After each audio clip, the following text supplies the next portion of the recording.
¿Por qué el mal sigue respirando en un mundo creado por un Dios santo? ¿Por qué, si el Señor es justo y todopoderoso, el adversario continúa existiendo? ¿Por qué el enemigo que siembra dolor, confusión y oscuridad no ha sido eliminado de una vez por todas? Son preguntas que han inquietado a creyentes durante generaciones.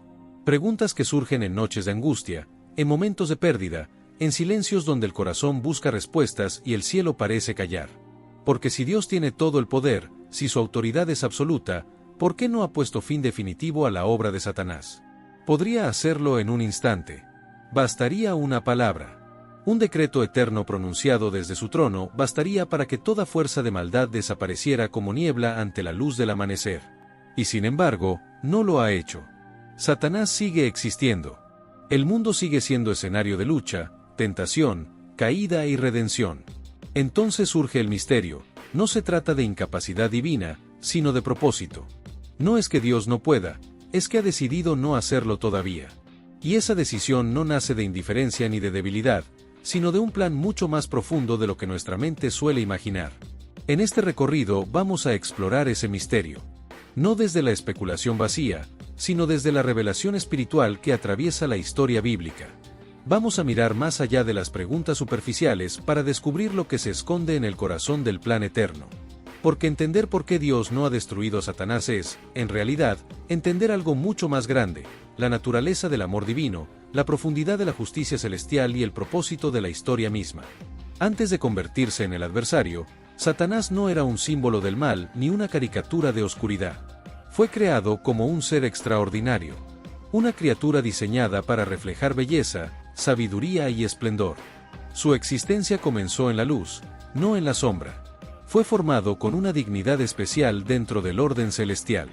No era un ser cualquiera entre las huestes espirituales, sino alguien que ocupaba una posición cercana a la presencia divina. Su esencia irradiaba gloria. Su naturaleza estaba impregnada de armonía. Su propósito era participar en la adoración y reflejar la grandeza del Creador. Imagina por un momento la perfección de ese estado, un ser creado sin corrupción, sin malicia, sin distorsión interior. Un espíritu cuya existencia era coherente con la belleza de Dios. No había en él fractura ni desorden. Todo estaba alineado con la bondad original. Pero la historia del universo nos enseña algo profundo. El mal no siempre aparece como algo grotesco. A veces comienza como una distorsión casi imperceptible en el interior. Una desviación del corazón. Un pensamiento que se desliza lentamente hasta echar raíces. En algún momento, algo cambió. No fue un ataque externo. No fue una imposición. Fue una decisión interior. Un giro en la voluntad. Un movimiento del corazón que alteró la dirección de su ser. La admiración por la belleza que le había sido dada comenzó a transformarse en fascinación por sí mismo. Lo que debía ser reflejo se convirtió en apropiación. Donde debía haber gratitud nació comparación. Y donde debía haber adoración empezó a surgir ambición. El orgullo no irrumpe como un trueno, muchas veces llega como un susurro. Y ese susurro creció. El deseo de permanecer en su lugar fue reemplazado por el anhelo de ocupar un lugar que no le correspondía. La criatura comenzó a mirar el trono. No para honrarlo, sino para imaginarse en él. La posibilidad de elevarse por encima del orden establecido empezó a seducir su pensamiento. No fue un instante aislado. Fue un proceso interior. Una acumulación de pensamientos que alimentaron una narrativa distinta, la idea de que podía ser más que lo que había sido creado para ser. Así nació la rebelión. No como un estallido inmediato, sino como una decisión progresiva que terminó en ruptura. La armonía del cielo fue desafiada por una voluntad que decidió separarse de la fuente de toda luz. Y lo más sorprendente es que no estuvo solo. Otros seres espirituales, también dotados de voluntad, se unieron a esa decisión. Lo que comenzó como una desviación individual se convirtió en un movimiento colectivo. La rebelión se expandió, y el orden celestial fue sacudido por un conflicto que marcaría la historia espiritual para siempre. Aquí debemos detenernos para aclarar algo fundamental. No se trató de una lucha entre fuerzas equivalentes. No fue un enfrentamiento entre dos poderes comparables compitiendo por el control del universo. Esa idea, tan difundida en la cultura popular, no refleja la realidad espiritual. Dios no tiene rival. No existe ningún ser que pueda desafiar su autoridad en igualdad de condiciones. La rebelión no fue una amenaza para su soberanía. Fue un acto de insurrección dentro de una creación que siempre ha permanecido bajo su dominio. El mal no es un poder paralelo. Es una desviación dentro de un orden que sigue siendo gobernado por Dios. Cuando la rebelión alcanzó su punto crítico, el juicio inicial fue ejecutado. Aquellos que decidieron apartarse fueron expulsados de su posición. La separación fue real. La consecuencia fue inmediata en términos de Estado, aunque no definitiva en términos de destino. El escenario del conflicto cambió. El cielo permaneció bajo la armonía divina, pero la historia continuó en otro ámbito. La tierra se convirtió en el escenario donde las implicaciones de esa rebelión comenzarían a desarrollarse de maneras que afectarían profundamente a la humanidad. Desde entonces, la presencia del adversario se manifiesta como oposición, acusación y tentación. No como un gobernante independiente, sino como un ser limitado que opera dentro de fronteras que no puede cruzar sin permiso. Esto nos lleva a una distinción importante que muchas veces se confunde. No todas las fuerzas espirituales malignas son idénticas en naturaleza o función. Existen diferentes órdenes y modos de operación dentro del ámbito de la maldad espiritual. Algunos actúan de manera directa sobre individuos, influenciando pensamientos y emociones. Otros operan a niveles más amplios, afectando sistemas, estructuras y dinámicas colectivas. Comprender esta diferencia nos ayuda a ver que el conflicto espiritual no es caótico, sino organizado. Incluso en la rebelión existe estructura. Incluso en la oposición hay estrategia. Pero la pregunta central sigue en pie: si Dios tiene control absoluto, ¿por qué permite que todo esto continúe? ¿Por qué no poner fin inmediato a la historia del adversario? La respuesta comienza a revelarse cuando entendemos que el propósito de Dios no se limita a eliminar el mal, sino a revelar algo mucho más profundo a través de la historia, la plenitud de su justicia, la profundidad de su amor y la gloria de su redención. Dios no actúa impulsivamente. No responde a la rebelión con reacciones precipitadas. Su manera de obrar trasciende la lógica de soluciones rápidas. Él ve el principio y el fin al mismo tiempo. Su plan no es una reacción, es una intención eterna. Para nosotros, el tiempo es una línea. Para Dios, es un panorama completo. Lo que parece demora desde nuestra perspectiva puede ser, en realidad, la ejecución perfecta de un propósito que abarca dimensiones que apenas comenzamos a comprender. Y aquí aparece una verdad que cambia la forma en que miramos el problema. La existencia continua del adversario no significa ausencia de control divino, sino la presencia de un plan en desarrollo. Un plan donde cada acontecimiento, incluso aquellos que parecen caóticos, se integra dentro de una historia mayor que conduce hacia una resolución definitiva. El misterio no es que Dios permita la existencia del mal por falta de poder, sino que lo hace porque está llevando la historia hacia una revelación completa de su carácter. A lo largo de este viaje vamos a ver cómo la paciencia divina no es pasividad, cómo la espera no es indiferencia y cómo el aparente retraso del juicio es, en realidad, una expresión profunda de sabiduría. Porque entender por qué Satanás no ha sido destruido todavía nos obliga a mirar más allá de la superficie y a entrar en la dimensión donde se entrelazan la libertad, la justicia y el amor. Y cuando comenzamos a ver desde esa perspectiva, la pregunta deja de ser solo intelectual y se vuelve personal. ¿Qué significa todo esto para nosotros? ¿Cómo encaja nuestra propia historia en este gran drama espiritual? ¿Y qué revela sobre el corazón de Dios el hecho de que aún hoy el tiempo de la historia continúa? Estas preguntas nos conducen al siguiente paso de nuestro recorrido: explorar el misterio de la libertad y el propósito detrás de permitir que la historia siga desarrollándose. Porque en el centro de todo se encuentra un don que define la relación entre Dios y su creación, la capacidad de elegir. Para comprender por qué la historia no terminó en el momento de la rebelión, debemos mirar hacia uno de los dones más profundos que Dios ha otorgado a su creación, la libertad de elegir. Este don no es un detalle menor dentro del plan divino. No es un elemento decorativo ni una concesión secundaria. Es parte esencial de la manera en que Dios decidió relacionarse con los seres que creó. Desde el principio, la intención divina no fue formar criaturas programadas para obedecer sin conciencia, sino seres capaces de responder con voluntad, con amor, con decisión. La libertad es la posibilidad real de decir sí, y también la posibilidad de decir no. Y aquí se encuentra uno de los aspectos más sorprendentes del carácter de Dios. Él no temió crear seres que pudieran rechazarlo. No diseñó un universo donde la obediencia fuera automática, sino uno donde la relación pudiera ser auténtica. Porque el amor verdadero no puede existir sin libertad. Si alguien ama solo porque no tiene otra opción, ese amor no es genuino. Es simplemente cumplimiento de un mecanismo. Dios no buscó adoradores por obligación, sino hijos capaces de elegirlo voluntariamente. Por eso, la libertad fue otorgada no solo a la humanidad, sino también a los seres espirituales. Esto significa que la realidad de la rebelión no fue un accidente fuera del conocimiento divino. Dios sabía que la libertad implicaba riesgo. Sabía que existía la posibilidad de que algunos eligieran apartarse. Y aún así, decidió crear. ¿Por qué? Porque el valor de una relación libre supera el costo de la posibilidad de rechazo. Cuando el ser que luego sería conocido como el adversario eligió apartarse, no lo hizo porque fuera forzado, ni porque hubiera un defecto en su creación. Lo hizo porque tenía la capacidad de decidir. Su caída no fue producto de un error divino, sino del uso de una libertad real. Y lo mismo ocurrió con aquellos que lo siguieron. La rebelión no fue una manipulación, fue una elección colectiva. Aquí surge una pregunta inevitable: si Dios sabía lo que ocurriría, ¿por qué no retiró la libertad en ese momento? ¿Por qué no anuló la capacidad de elegir para evitar que el mal se expandiera? La respuesta revela algo profundo sobre la coherencia del carácter divino. Dios no contradice su propia naturaleza. Si decidió que la libertad sería parte esencial de la creación, no la elimina cuando se vuelve incómoda. No retira el don porque algunos lo usen mal. Permitir la libertad significa respetar incluso las decisiones que lo ofenden. Esto puede resultar difícil de aceptar, porque desde nuestra perspectiva humana solemos preferir soluciones inmediatas. Queremos que el mal sea eliminado de manera instantánea. Queremos ver justicia rápida.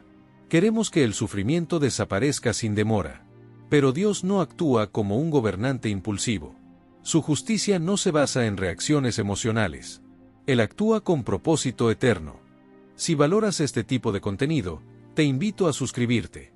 Así apoyas el crecimiento de este proyecto y nos permite seguir explorando historias que inspiran, enseñan y nos acercan a lo esencial. Imagina por un momento un universo donde cada vez que un ser tomara una decisión incorrecta fuera eliminado al instante. En ese escenario no habría aprendizaje, no habría crecimiento, no habría redención. Habría miedo constante. Habría obediencia motivada por terror, no por amor. La libertad quedaría vacía de significado. Dios no quiso un cosmos gobernado por el temor, sino uno donde la fidelidad pudiera surgir de la convicción. Por eso, incluso después de la rebelión, el don de elegir permaneció intacto. Esta continuidad de la libertad explica en parte por qué el adversario no fue destruido inmediatamente. Su existencia se convierte en testimonio de que la libertad otorgada por Dios es real, no simbólica. Pero hay otra dimensión aún más profunda. La historia no es solo un escenario de decisiones individuales, es también un proceso de revelación. A través del tiempo, se manifiestan las consecuencias de elegir apartarse de la fuente de vida. La existencia continua del mal permite que la creación entienda, no solo teóricamente sino de manera vivencial, la diferencia entre la luz y la oscuridad. Sin esa experiencia, el conocimiento del bien sería incompleto. Esto no significa que Dios desee el mal, ni que apruebe el sufrimiento. Significa que, dentro de su soberanía, permite que las decisiones libres tengan consecuencias reales, y que esas consecuencias contribuyan a una comprensión más profunda de su justicia y su gracia. Cuando miramos la historia humana, vemos este patrón repetirse. Cada generación enfrenta la posibilidad de acercarse a Dios o alejarse. Cada persona vive en la tensión entre la tentación y la fidelidad. Y en ese proceso, algo se forma en el interior: carácter, fe, discernimiento. El adversario actúa como acusador y tentador, pero nunca como soberano. Su influencia es real, pero limitada. No tiene autoridad absoluta.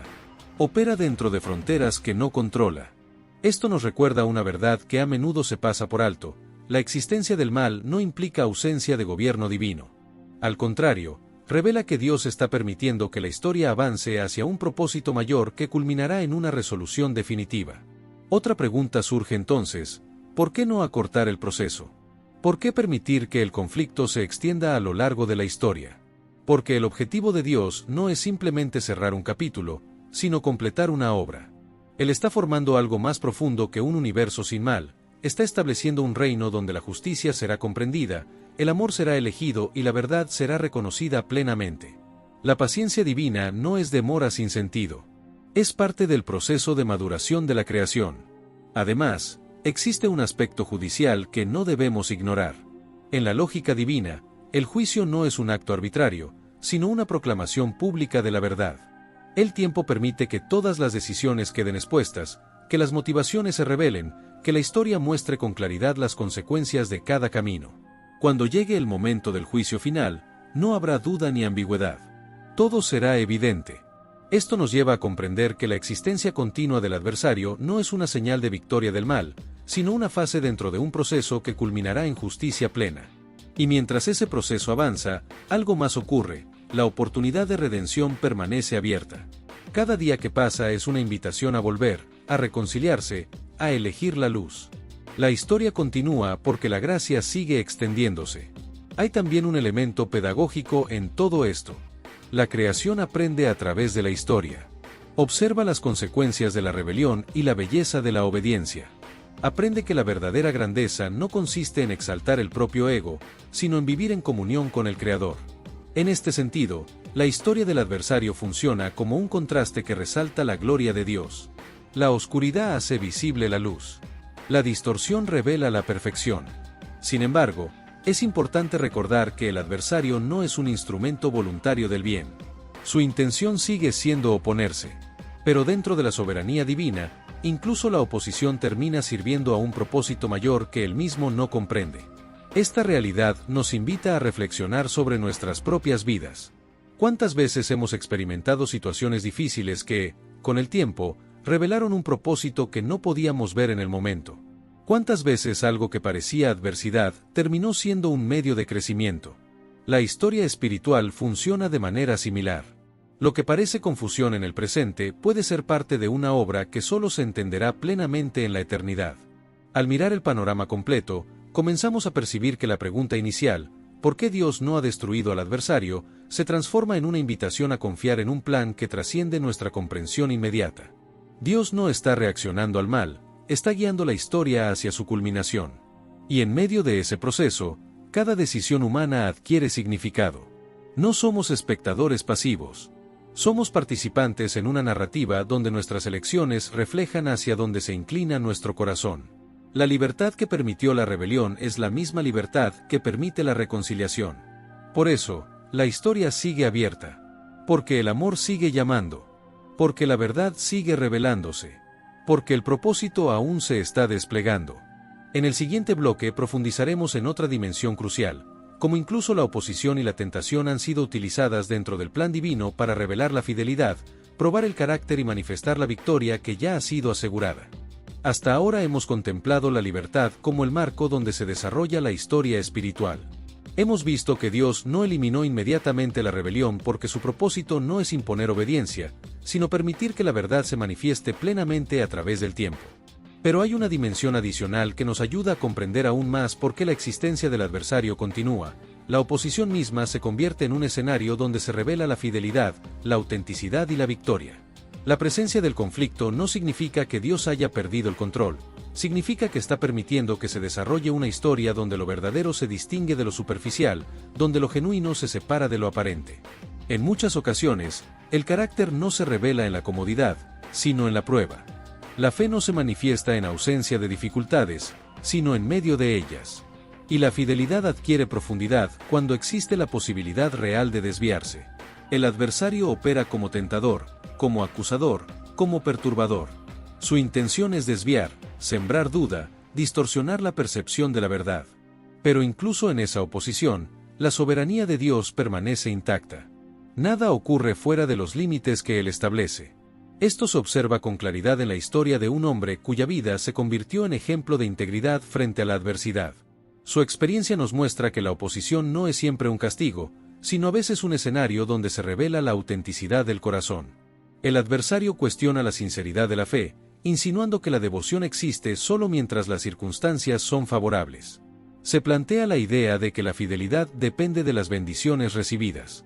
Pero cuando se permite la prueba, se revela algo más profundo. La fe que permanece incluso cuando todo parece desmoronarse.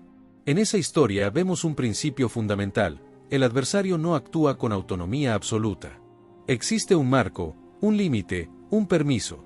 Esto nos recuerda que, aunque la oposición es real, no es soberana. La existencia de límites revela que Dios sigue gobernando cada detalle. Este principio se extiende más allá de un relato individual.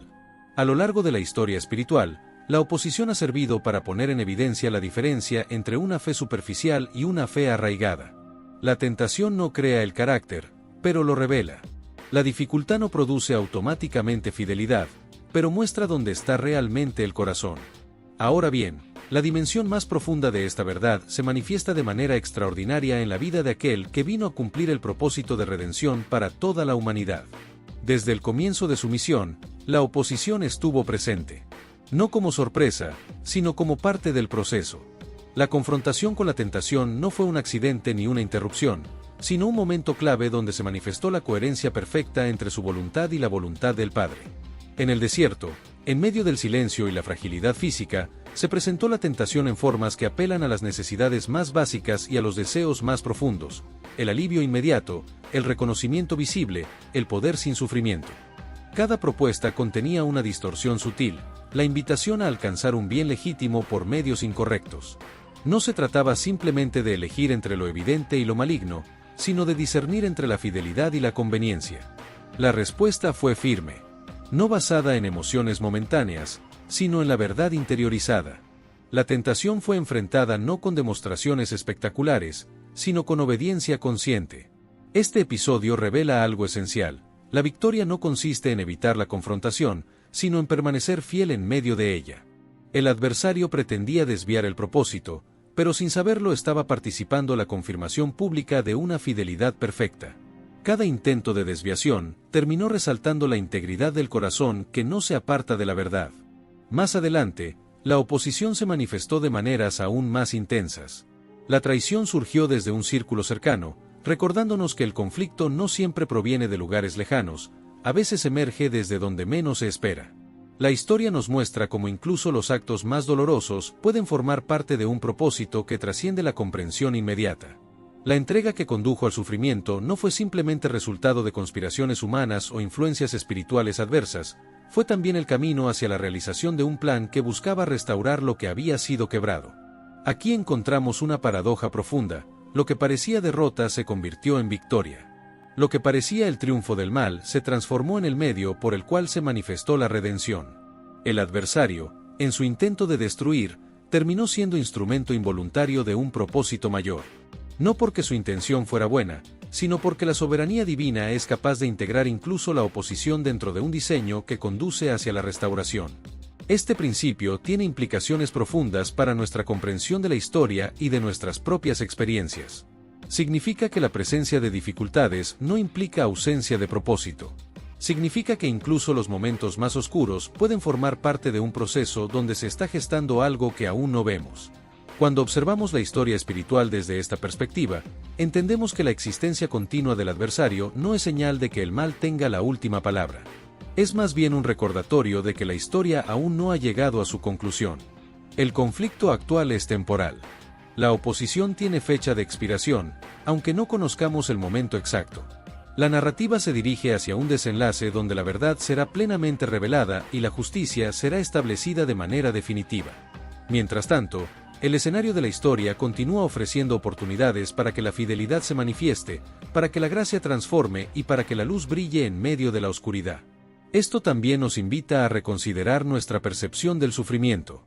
No todo dolor es comprensible en el momento en que ocurre, pero dentro del marco de la soberanía divina, ningún sufrimiento es inútil. Existe la posibilidad de que incluso las experiencias más difíciles se conviertan en espacios donde se produce crecimiento interior, donde se profundiza la confianza y donde se descubre una esperanza que trasciende las circunstancias.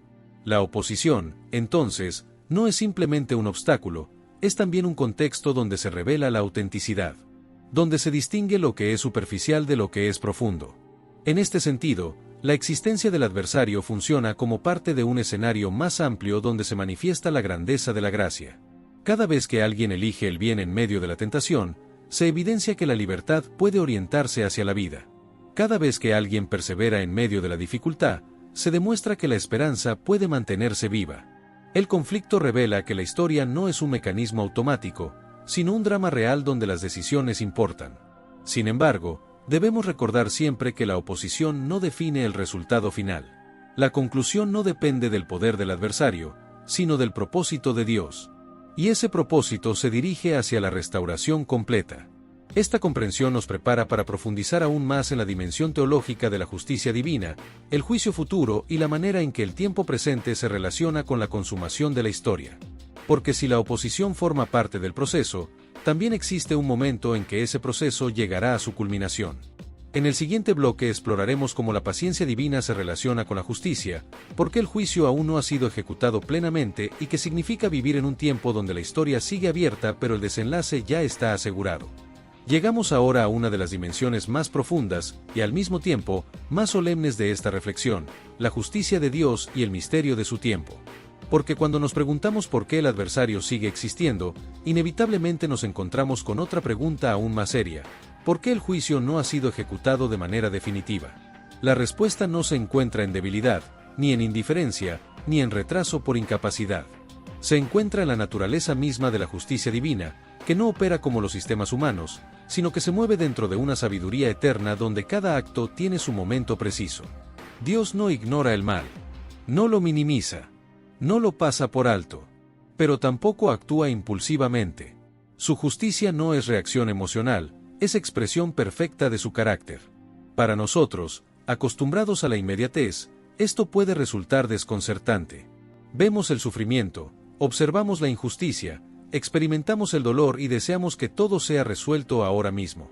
Queremos que el mal sea detenido sin demora, que las consecuencias lleguen de inmediato. Sin embargo, en la economía divina, el juicio no es simplemente castigo, es revelación. Es el momento en que la verdad se manifiesta plenamente ante toda la creación. El tiempo que transcurre no es vacío. Es un espacio donde se acumulan evidencias, donde se revelan intenciones, donde las decisiones quedan expuestas en toda su profundidad. La historia avanza hacia un día en que nada permanecerá oculto. Esto implica que incluso la existencia continua del adversario forma parte de un proceso donde la justicia será vista como absolutamente justa, sin sombra de arbitrariedad. En términos humanos, podríamos decir que Dios no solo ejecuta justicia, la demuestra. El juicio final no será un acto incomprensible ni una decisión misteriosa tomada en secreto. Será una proclamación pública donde la verdad quedará clara para todos. Nadie podrá decir que no comprendió, que no tuvo oportunidad o que el veredicto fue injusto. Esta perspectiva nos ayuda a entender por qué la historia no fue cerrada en el momento de la rebelión. Dios está permitiendo que el desarrollo completo de las decisiones se manifieste, de modo que la justicia final sea reconocida como perfecta.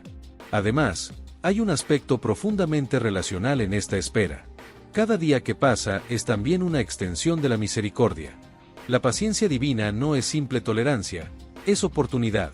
Oportunidad para que la humanidad responda, para que las personas reconsideren su camino, para que la reconciliación sea posible. El tiempo, desde esta perspectiva, se convierte en un regalo. Esto no significa que el mal quede sin consecuencias. Significa que Dios permite que el proceso llegue a su plenitud antes de ejecutar el juicio definitivo. A lo largo de las Escrituras encontramos la idea de que los actos injustos no son olvidados. Son registrados. No en un sentido meramente literal, sino como expresión de que nada escapa a la memoria divina.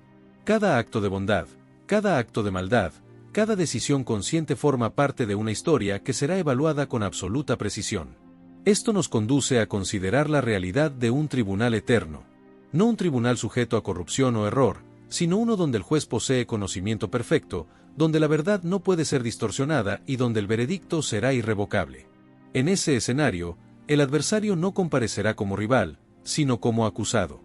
La narrativa que comenzó con la rebelión culminará en una confrontación final donde la justicia se manifestará sin ambigüedades. Lo que ahora se percibe como conflicto abierto será resuelto de manera definitiva. Pero hay algo más que debemos comprender: el propósito del juicio no es solo castigar, es restaurar el orden. Dios no busca simplemente eliminar el mal como quien limpia un error superficial. Su intención es sanar lo que fue herido, corregir lo que fue distorsionado y establecer una realidad donde la armonía sea completa. Esto significa que el juicio es también un acto de amor hacia la creación, porque pone fin a todo aquello que causa destrucción y establece un nuevo comienzo donde la vida puede florecer sin interrupciones. La justicia divina, entonces, no es fría ni distante. Es profundamente comprometida con el bienestar de todo lo que Dios ha creado. Ahora bien, al considerar el destino del adversario, entendemos que su existencia actual es temporal. No representa un estado permanente. Está reservado un momento donde su influencia terminará por completo, donde su capacidad de engañar será anulada y donde la historia alcanzará su clímax. Este conocimiento cambia la perspectiva desde la cual observamos el presente. El conflicto que vemos hoy no es eterno, es transitorio. La historia se mueve hacia una resolución que ha sido determinada desde antes de que comenzara el tiempo. Sin embargo, vivir en este intervalo, entre la victoria asegurada y su manifestación final, requiere una postura particular: confianza. Confiar significa reconocer que, aunque no comprendamos todos los detalles, existe un propósito que se está desarrollando. Significa aceptar que la justicia puede tardar desde nuestra perspectiva, pero nunca falla desde la perspectiva divina. Esto también nos invita a examinar nuestro propio entendimiento del tiempo. Para nosotros, el paso de los años parece lento o rápido dependiendo de las circunstancias. Pero para Dios, que trasciende el tiempo, la historia completa está presente en su conocimiento. Lo que para nosotros es espera, para Él es proceso perfecto. Por eso, cuando nos preguntamos por qué el juicio no ha llegado, debemos recordar que la historia aún está cumpliendo su propósito. Cada generación forma parte de un desarrollo que conduce hacia la consumación. Además, la paciencia divina refleja su deseo de que la mayor cantidad posible de personas experimente la reconciliación. El juicio no se retrasa por falta de decisión, sino por abundancia de misericordia. Este equilibrio entre justicia y misericordia revela la profundidad del carácter de Dios. No sacrifica uno por el otro. Ambos coexisten en perfecta armonía. Mientras tanto, el adversario continúa actuando dentro de límites definidos. Su actividad no es señal de triunfo, sino de permiso temporal dentro de un marco que culminará en su derrota definitiva. Comprender esto transforma la manera en que interpretamos la realidad. Nos recuerda que, aunque el mal sea visible, no es supremo. Aunque el conflicto sea real, no es final. La historia se dirige hacia un momento donde todo será puesto en orden. Y esta certeza prepara el terreno para una reflexión aún más amplia. ¿Qué significa para nosotros vivir en este tiempo intermedio? ¿Cómo afecta nuestra visión del mundo saber que el conflicto tiene un propósito y que la resolución está asegurada? En el siguiente bloque exploraremos la dimensión filosófica y existencial de estas preguntas, examinando cómo la comprensión del plan divino influye en nuestra manera de vivir, de enfrentar el sufrimiento y de encontrar sentido en medio de la incertidumbre. Al adentrarnos en esta reflexión, surge una pregunta que toca lo más profundo del corazón humano. ¿Qué significa vivir en un mundo donde el mal aún existe, donde el adversario sigue activo y donde la historia no ha alcanzado todavía su desenlace definitivo? Esta no es solo una cuestión teológica. Es una pregunta existencial. Tiene que ver con cómo interpretamos nuestras experiencias, cómo entendemos el dolor y cómo encontramos sentido en medio de la incertidumbre. Porque no basta con saber que hay un plan. También necesitamos comprender cómo ese plan se relaciona con nuestra vida cotidiana, con nuestras luchas internas, con las pérdidas que hemos atravesado y con las preguntas que a veces no tienen respuesta inmediata. Desde el principio de la historia humana, la experiencia del sufrimiento ha sido una de las realidades más difíciles de procesar. Nos enfrentamos a situaciones que parecen injustas, a momentos donde todo se oscurece y a circunstancias que no encajan fácilmente en nuestra comprensión. En esos momentos surge el interrogante silencioso: si Dios es bueno y soberano, ¿por qué permite que continúe la oposición? ¿Por qué no interviene de manera definitiva ahora mismo? La respuesta, aunque no elimina el dolor, nos invita a mirar la realidad desde una perspectiva más amplia. Vivimos en un mundo en proceso. La historia no está terminada. Nos encontramos en una etapa donde las decisiones libres siguen teniendo consecuencias, donde el bien y el mal aún se manifiestan y donde el propósito se está desplegando gradualmente. Esto significa que el sufrimiento no siempre puede entenderse de inmediato, pero tampoco es absurdo. Existe la posibilidad de que incluso las experiencias más difíciles formen parte de un proceso donde se produce crecimiento, transformación y aprendizaje. No se trata de romantizar el dolor ni de negar su intensidad. El sufrimiento es real. Las heridas son profundas. Las lágrimas son sinceras. Pero dentro de la narrativa divina, el dolor no tiene la última palabra. A lo largo de la historia espiritual encontramos un patrón constante. Aquello que parece ruptura puede convertirse en restauración, aquello que parece pérdida puede abrir espacio para una comprensión más profunda. La existencia continua del adversario nos recuerda que vivimos en un contexto donde la fidelidad se desarrolla en medio de desafíos. La fe no es simplemente una afirmación intelectual, es una postura del corazón que se mantiene incluso cuando las circunstancias no son favorables. Esto nos lleva a considerar otra dimensión, la formación del carácter. En un mundo sin oposición, muchas virtudes permanecerían latentes. La paciencia se fortalece en la espera. La perseverancia se forma en la dificultad. La compasión surge al experimentar la fragilidad. La esperanza se vuelve significativa cuando existe la posibilidad de desesperar. La presencia del conflicto crea un espacio donde estas cualidades pueden desarrollarse de manera auténtica. Esto no significa que el mal sea necesario en sí mismo, sino que Dios es capaz de transformar incluso las situaciones adversas en oportunidades para el crecimiento interior. Su soberanía no elimina la libertad, pero sí asegura que nada quede fuera de su capacidad de redimir. Cuando observamos nuestras propias vidas, podemos reconocer momentos en los que atravesamos pruebas que parecían incomprensibles. Quizá experimentamos pérdidas que nos dejaron sin palabras, decisiones que trajeron consecuencias inesperadas o temporadas donde la incertidumbre parecía dominar.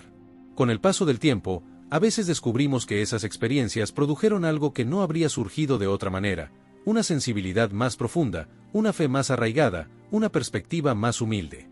Esto refleja un principio fundamental: el propósito de Dios no se limita a evitar dificultades, sino a formar personas capaces de reflejar su carácter.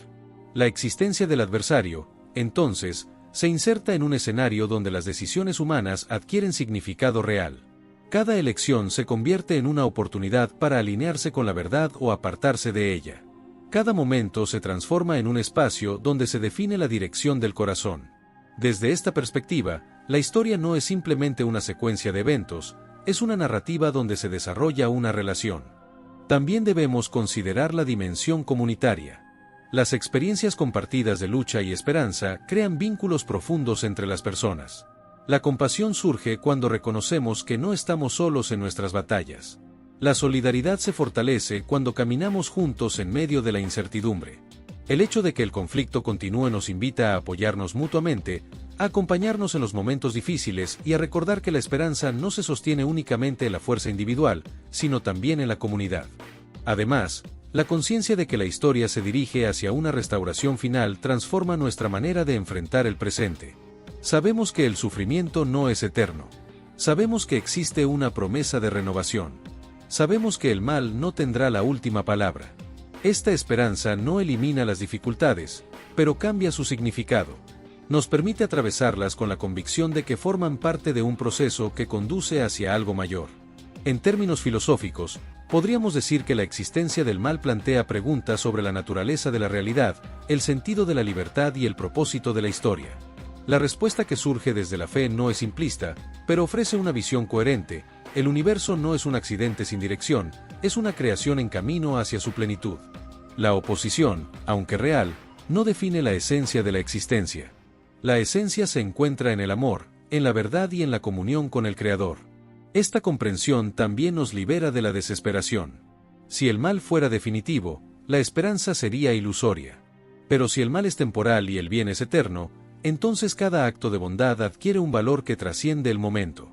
Cada decisión de amar, de perdonar, de perseverar se convierte en participación en una historia que culminará en la restauración. Al reflexionar sobre todo esto, comenzamos a percibir que la pregunta inicial, ¿por qué Dios permite que el adversario continúe?, se entrelaza con otra más personal: ¿cómo respondemos nosotros a la realidad en la que vivimos? La respuesta no se encuentra únicamente en comprender conceptos, sino en vivir de manera coherente con la verdad que hemos descubierto. Esto implica cultivar una fe que no depende exclusivamente de las circunstancias, desarrollar una esperanza que no se desvanece ante la dificultad y practicar un amor que refleja el carácter de Dios incluso en medio de un mundo imperfecto. La existencia del adversario nos recuerda que nuestras decisiones importan. Nos invita a vivir con propósito, a discernir con sabiduría y a mantener la mirada puesta en la promesa de restauración. Y mientras avanzamos en esta reflexión, nos acercamos a una conclusión que integra todas estas dimensiones: la certeza de que la victoria ya ha sido asegurada y que la historia se dirige hacia un final donde la justicia, la verdad y el amor se manifestarán plenamente.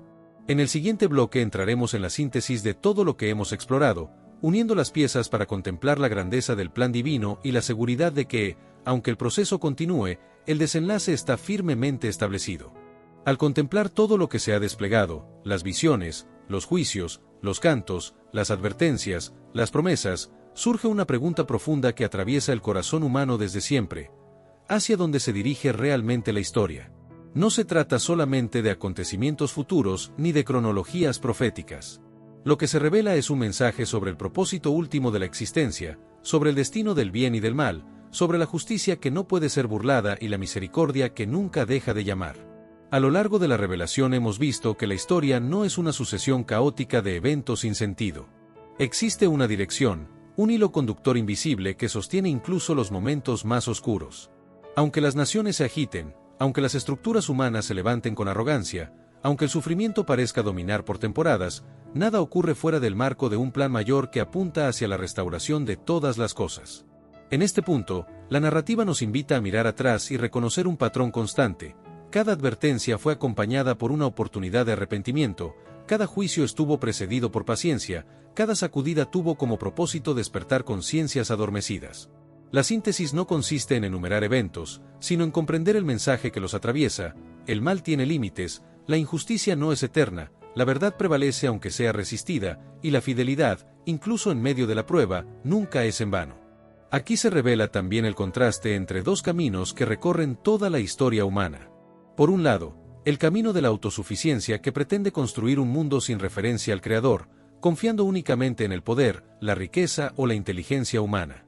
Por otro lado, el camino de la confianza humilde que reconoce la necesidad de redención y camina en esperanza, aun cuando no todo sea comprendido. La síntesis muestra que el conflicto no es meramente externo, se libra en lo profundo del corazón. Cada persona, en cada generación, se encuentra ante decisiones que reflejan esta tensión: escuchar o ignorar, confiar o endurecerse, amar o dominar. Al observar las escenas descritas anteriormente, las multitudes que adoran, las voces que proclaman justicia, los sistemas que caen, la creación que es renovada, se hace evidente que el centro de la historia no es la destrucción, sino la restauración. Los juicios no son el final del relato, sino el camino hacia un orden donde la verdad y la vida puedan florecer sin corrupción.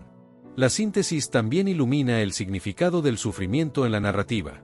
No se presenta como algo trivial ni insignificante, sino como una realidad profundamente sentida que es vista, escuchada y finalmente sanada. Las lágrimas no son ignoradas, son recogidas en una promesa de consuelo definitivo.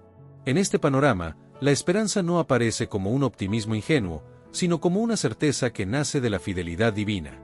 Es una esperanza que no depende de circunstancias favorables, sino de un carácter inmutable que sostiene la historia desde su inicio hasta su consumación. Al mismo tiempo, se revela la responsabilidad humana. No somos meros espectadores de un drama cósmico, sino participantes llamados a vivir de manera coherente con la verdad revelada. La fe no se limita a una creencia abstracta, se expresa en decisiones concretas, en la manera de tratar a otros, en la búsqueda de justicia, en la perseverancia en medio de la adversidad.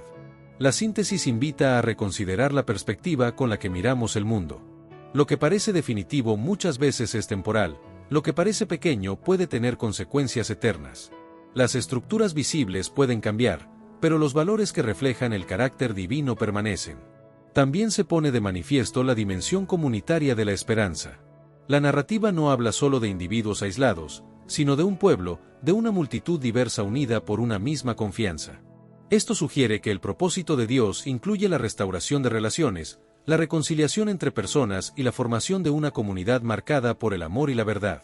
Al integrar todas las visiones, emerge una imagen coherente. La historia es un movimiento hacia la renovación completa, hacia un estado en el que la justicia y la paz se abrazan, donde la creación misma participa en la libertad para la cual fue diseñada.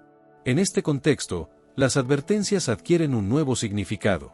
No son amenazas destinadas a infundir temor, sino llamados urgentes a despertar, recordatorios de que las decisiones importan y de que el tiempo de gracia tiene un propósito.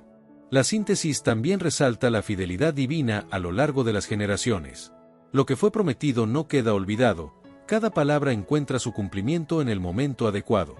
Esta continuidad revela un carácter digno de confianza, capaz de sostener la esperanza incluso cuando las circunstancias parecen contradecirla. A medida que reflexionamos sobre todo lo visto, surge una invitación silenciosa pero firme: examinar el propio corazón, preguntarse dónde se encuentra uno en esta historia, reconocer la necesidad de transformación y responder al llamado de la gracia. El relato no termina en la incertidumbre, sino en la certeza de que el propósito divino prevalecerá. Esta convicción no elimina los desafíos del presente, pero ofrece un fundamento sólido sobre el cual caminar. En la síntesis se comprende que el mensaje final no es solo informativo, sino profundamente formativo. Está destinado a moldear la manera de pensar, de sentir y de vivir. Invita a adoptar una perspectiva eterna que trasciende las preocupaciones inmediatas y sitúa la vida dentro de un marco más amplio de significado. Así, la historia se presenta como un viaje que comienza en la promesa, atraviesa la lucha y culmina en la restauración. Cada capítulo aporta una pieza esencial para comprender el panorama completo. La síntesis nos recuerda que la luz no es extinguida por la oscuridad, al contrario, brilla con mayor intensidad en medio de ella. Y esta luz señala el camino hacia una realidad donde el amor y la justicia reinan sin oposición. En este punto del recorrido, la mente puede encontrar claridad y el corazón puede hallar descanso. Lo que parecía fragmentado se integra en una visión coherente, donde cada elemento encuentra su lugar dentro de un propósito mayor. Sin embargo, la narrativa aún guarda un último movimiento, una contemplación final que invita no solo a comprender, sino a responder con asombro, gratitud y reverencia. Porque después de comprender el sentido de la historia, queda la pregunta más personal y profunda: ¿cómo viviremos a la luz de esta esperanza? Al llegar al final de este recorrido, no nos encontramos simplemente ante la conclusión de un relato, sino ante una puerta abierta hacia la contemplación más profunda. Todo lo que hemos visto, las advertencias, las visiones, los juicios, las promesas, la restauración, converge en un llamado silencioso que resuena más allá del tiempo. La historia que se ha desplegado no busca solo informar la mente, sino despertar el alma. En este cierre, la narrativa se vuelve íntima. Ya no observamos escenas lejanas ni símbolos que parecen distantes, ahora el foco se dirige hacia el interior, hacia ese lugar donde cada persona reflexiona sobre su propia vida, sus decisiones, sus anhelos y su destino. El mensaje final no es de temor, sino de invitación. Se nos recuerda que la historia no termina en la incertidumbre, sino en la presencia. Una presencia que disipa toda oscuridad, que llena de sentido cada momento vivido y que ofrece descanso a quienes han caminado con perseverancia. Imagina por un instante un mundo donde la injusticia no tiene espacio, donde el dolor no define la existencia, donde la verdad es clara como la luz del amanecer y donde la comunión con lo divino no es interrumpida por la fragilidad humana. Ese no es solo un ideal abstracto, es la promesa que sostiene todo el relato. En este punto final, la narrativa invita a contemplar la belleza de un propósito cumplido. Lo que comenzó como una historia marcada por la caída y la separación encuentra su resolución en la reconciliación y la plenitud. La creación, que durante tanto tiempo ha esperado su liberación, entra en una realidad donde todo es renovado. La voz que ha atravesado cada capítulo continúa llamando con paciencia, una invitación a beber del agua de la vida, a encontrar descanso en una esperanza que no se desvanece, a vivir con la certeza de que la historia tiene un final lleno de significado. Este cierre también nos recuerda que la eternidad no es simplemente una extensión infinita del tiempo, sino una calidad de vida transformada, una existencia en la que cada instante está lleno de propósito, paz y comunión. Al contemplar esta visión, surge naturalmente una respuesta de gratitud. Gratitud por la fidelidad que ha sostenido cada etapa, por la paciencia que ha esperado a cada generación, por la promesa de que nada de lo vivido en amor se pierde. También emerge una profunda reverencia. Porque reconocer el alcance de esta historia es reconocer que somos parte de algo mucho más grande que nosotros mismos, un drama que abarca la totalidad de la existencia y que encuentra su centro en la restauración de todas las cosas. El cierre no pretende resolver todas las preguntas, sino orientar el corazón hacia una confianza serena. Hay misterios que permanecen, pero no generan inquietud, porque descansan en la certeza de un propósito bueno. En este momento final, la narrativa nos invita a detenernos y escuchar. Escuchar el eco de una promesa que atraviesa generaciones. Escuchar el susurro de una esperanza que no se apaga. Escuchar la certeza de que la historia no es un accidente, sino una obra cuidadosamente guiada hacia su consumación. La invitación es clara: vivir a la luz de esta verdad. No como espectadores distantes, sino como participantes activos en una historia que continúa desplegándose en cada acto de fe, en cada gesto de amor, en cada decisión que refleja la esperanza. Se nos recuerda que el presente es un tiempo de preparación, un espacio donde se cultiva el carácter, donde se aprende a confiar, donde se siembran semillas que darán fruto en una realidad más allá de lo visible. El cierre también ofrece consuelo a quienes han atravesado dificultades. Nada de lo que ha sido vivido con sinceridad queda olvidado. Cada lágrima, cada esfuerzo, cada acto de fidelidad encuentra su significado dentro de un plan que ve más allá de lo inmediato. Al mismo tiempo, es un llamado a la vigilancia del corazón. Porque la esperanza verdadera no conduce a la pasividad, sino a una vida despierta, consciente de la importancia de cada momento. A medida que la narrativa llega a su conclusión, la sensación no es de final definitivo, sino de inicio renovado. Como si se nos recordara que la verdadera historia comienza cuando comprendemos su sentido y decidimos caminar en ella. Imagina una humanidad reconciliada, viviendo en armonía con su Creador, en una realidad donde la luz no tiene ocaso y donde la alegría es plena. Esa visión no es solo una promesa futura, es una dirección que da sentido al presente. El silencio que sigue al relato no es vacío, sino plenitud. Es el espacio donde cada persona puede reflexionar, responder y abrazar la esperanza ofrecida. Y así, el cierre se convierte en una bendición implícita, que quienes escuchan puedan encontrar paz en medio de la incertidumbre, fortaleza en medio de las pruebas y alegría en la certeza de que la historia está en manos fieles. La última palabra no es destrucción, sino renovación. No es temor, sino esperanza. No es distancia, sino comunión. Con esta certeza, el corazón puede descansar sabiendo que el propósito que ha guiado cada capítulo continúa vigente, invitándonos a vivir con fe, con amor y con una esperanza que trasciende el tiempo. Y mientras la narrativa se desvanece en el silencio, queda una verdad que resuena con claridad: la historia no solo se cuenta, se vive. La Biblia es una sola historia, y en el centro de todo está Jesús. Cuéntanos en los comentarios, ¿qué parte de esta historia tocó más tu corazón? Si este mensaje fue de bendición para ti, compártelo con alguien que lo necesite y suscríbete al canal para seguir creciendo juntos en la palabra. Que Dios te bendiga y te guíe siempre.